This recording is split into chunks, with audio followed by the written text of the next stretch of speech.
League of Legends is now over 15 years old and remains as one of the most popular, if not the most popular online game. According to esports.net, League of Legends has an estimated monthly active player count of 130 million players. This is bonkers, and it's even crazier when you compare the numbers to other top competitive games like Counter-Strike 2, whose active player count is less than a million players per month. Even Valorant, Riot's newer and shinier competitive game, still has a lot to catch up to, with 25 million monthly active players. But despite these numbers and its impressive longevity, many people worry about the future of League of Legends and its decreasing player base over the past few years, as well as a decrease in new players playing League of Legends. Even with massive hits like Netflix's Arcane reaching new audiences and drawing brand new people to try the game, it seems many only stuck around short term. There's probably 100 reasons as to why these player base issues exist, but one issue in particular that's both a reason for League of Legends' extraordinary longevity and a factor for its declining growth with new players is just a sheer number of playable champions. At this point, having 170 different champions to choose from. The plus side with such a substantial roster is that it's pretty much impossible to not find at least one champion you really like. The problem is that League of Legends is a game that really rewards champion mastery, even at the casual level. Every champion has specific classes they're designed to fill, certain positions they're meant to play, specific item builds for specific situations, specific power levels, playstyles, and not to mention matchups, which means you not only need to know how to play your champion and understand its strengths and weaknesses, but you need to at least have a general understanding of the same for any champion you will play against. This is why one-trick players who specialize in only playing one champion are so common, and why one-tricking is the most recommended method to increase your rank in League of Legends. And while winning is fun and all, and well, kind of the point of a competitive team game, it's kind of a shame to limit experiencing the game to its fullest. Even though League of Legends is notorious for issues with champion balance. Wow! Wow! League of Legends! Wow! Champion design is something that many people really love about the game. For me personally, I probably only played around 30% of the champions, a non-insignificant amount. Say 10 games or more on Summoner's Rift. The other 70% of champions, I've only maybe played a few times, or in like Aram or something. A lot of them I haven't even played once. But my plan is to change that. I want to play every single champion that League of Legends has to offer. And not only do I want to try and play every champion, but I want to try one-tricking every champion to really see which ones I like and which ones I don't. Why? Well, why not? Typically, one-tricking a champion involves playing hundreds, if not thousands of games, but since time-wise that would be pretty much impossible, I'm going to try a different route that aims to balance between playing enough games to really get a feel for a champion, while also not taking too much time so that I can actually kind of make a dent through this list. So my plan looks something like this. I'm going to make a brand new account for each champion. Starting from level 0 to 30 will be my training period, where I will try to learn as much as I can about the champion through normal games. Ranked is locked until level 30, so I'm going to use these levels to develop as much champion mastery as I can before the big challenge, which is taking what I've learned and putting it to the test by playing 100 ranked games. After that, I repeat the challenge with the next champion. Of course, this is all subject to change as I go through the challenge, since I don't know what's going to work or not.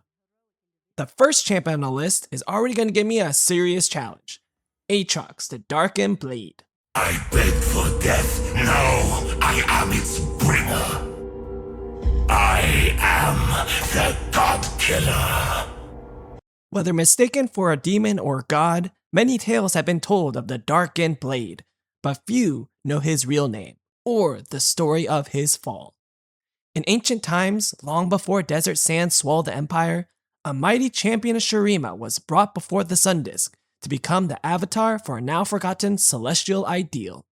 Remade as one of the Ascended, his wings were the golden light of dawn, and his armor sparkled like a constellation of hope from beyond the Great Veil. Aatrox was his name. He was at the vanguard of every noble conflict. So true and just was his conduct that other god warriors would always gather at his side, and 10,000 mortals of Shurima marched behind him. When Sataka, the Ascended Warrior Queen, called for his help against the rebellion of Ikathia, Aatrox answered without hesitation. But no one predicted the extent of the horrors that the rebels would unleash. The void quickly overwhelmed its Acathian masters and began the grinding annihilation of all life it encountered. After many years of desperate battle, Aatrox and his brethren finally halted the void's perverse advancement and seared the largest rifts shut. But the surviving Ascended, the self-described Sunborn, had been forever changed by what they had encountered. Though Shurima had triumphed, they all had lost something in their victory, even noble Aatrox. And in time, Shurima fell as all empires must. Without any monarch to defend or the existential threat of the void to test them, Aatrox and the Sunborn began to clash with one another, and eventually, this became a war for the ruins of their world. Mortals fleeing the conflict came to know them instead by a new and scornful name, the Darken. Fearing that these fallen Ascended were as dangerous to Runeterra's survival as the Void incursions had been, the Targonians intervened. It is said that the aspect of Twilight gave mortals the knowledge to trap the Darken, and the newly reborn aspect of war united many in fighting back against them. Never fearing any foe, Aatrox and his armies were ready, and he realized only too late that they had been deceived. A force greater than 1,000 dead suns pulled him inside the sword he had carried into battle countless times and forever bound his immortal essence to it. The weapon was a prison, sealing his consciousness in suffocating eternal darkness, robbing him of even the ability to die. For centuries, he strained against this hellish confinement, until some nameless mortal was foolish enough to try and wield the blade once more. Aatrox seized upon this opportunity, forcing his will and an imitation of his original form onto his bearer, though the process quickly drained all the life from the new body. In the years that followed, Aatrox groomed many more hosts, men and women of exceptional vitality or fortitude. Though his grasps of such magic had been limited in life, he learned to take control of a mortal in the span of a single breath, and in battle he discovered he could feast on his victims to build himself ever larger and stronger. Aatrox traveled the land, searching desperately, endlessly for a way to return to his previous ascended form.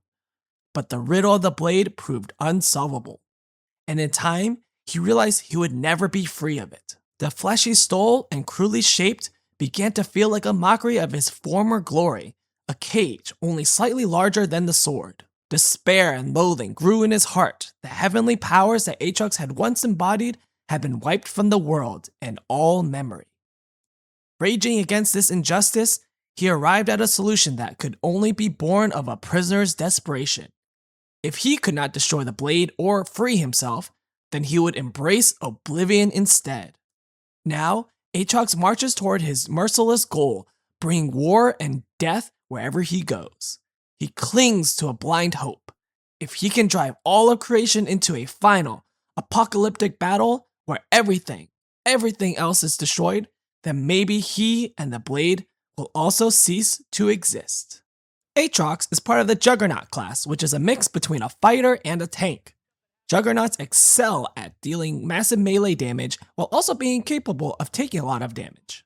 Their weakness, though, typically comes from their general lack of mobility and low range, meaning that while they are a major threat, it's difficult for them to actually get onto their target and stick to them. Let's get a quick rundown of his abilities. Aatrox's passive, Deathbringer stance, will periodically give him extra range on an auto attack, doing % damage of the target's maximum health while also healing him. Doing damage to champions or large monsters will decrease the cooldown of the passive. Next is his bread and butter ability, the Darkened Blade. This ability is basically 3 abilities in one.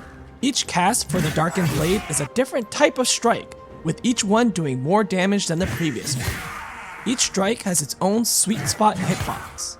Hitting an enemy within this sweet spot will do significantly more damage as well as knock up the enemy. Aatrox's W ability is Infernal Chains. This ability allows Aatrox to stick onto enemies by slowing and tethering them.